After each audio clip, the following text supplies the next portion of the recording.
வாங்க இன்றைக்கி நம்ம சவ் பொரியல் செய்யலாம். அது ரொம்ப ஈஸியானது தான். நம்ம எப்போவுமே கூட்டு தான் செய்வோம். இது கொஞ்சம் டிஃப்ரெண்ட்டாக நம்ம பொரியல் செஞ்சு பார்க்கலாம். வாங்க அடுப்பை பற்ற வச்சுக்கோங்க. அடுப்பை பற்ற வச்சதுக்கப்புறம் அது மேலே ஒரு பாத்திரம் வச்சு நம்ம தாளிக்கிறதுக்கு தேவையான அளவுக்கு எண்ணெய் ஊற்றலாம். இதுக்கு நிறைய எண்ணெய் தேவையில்லை, கொஞ்சமாக ஊற்றினா போதும். எண்ணெய் சூடானதுக்கப்புறம் கொஞ்சமாக கடுகு சேர்த்துக்கலாம். கடுகு வெடித்ததும் ஒரு 1/4 ஸ்பூன் சீரகம் சேர்த்துக்கலாம். சீரகம் பொரிஞ்சதும் 1 ஸ்பூன் கடலைப்பருப்பு, 1 ஸ்பூன் உளுத்தம்பருப்பு போட்டு நல்லா நம்ம வறுத்துக்கலாம்.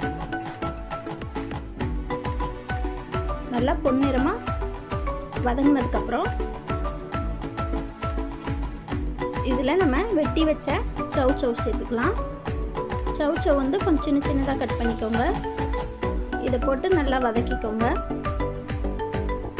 சவ் வந்து உடம்புக்கு ரொம்ப நல்லது, அதனால் வாரத்தில் ஒரு நாள் சேர்த்துக்கோங்க. இதுக்கு நம்ம நிறைய தண்ணி ஊற்றி வேக வைக்கணும்னு அவசியம் இல்லை, சும்மா தெளித்து விட்டால் போதும். இது கூட கொஞ்சம் 1/4 ஸ்பூன் மஞ்சள் பொடி சேர்த்துக்கலாம். தேவையான அளவு உப்பு சேர்த்துக்கலாம். இது ரொம்ப ஈஸி, 10 நிமிஷத்தில் செஞ்சிடலாம். இதுக்கு நம்ம ஒரு பொடி அரைக்க போகிறோம். அதுக்கு தேவையானது 1 ஸ்பூன் சோம்பு, ஒரு 4-5 கருவேப்பிலை,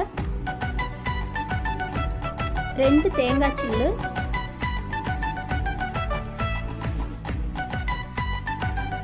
ஒரு 2 ஸ்பூன் பொட்டுக்கடலை,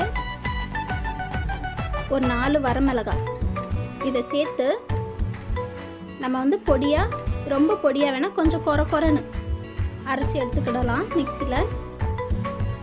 இதுதான் நமக்கு அதில் அந்த சவ் காய்க்கு போட போகிற மசாலா.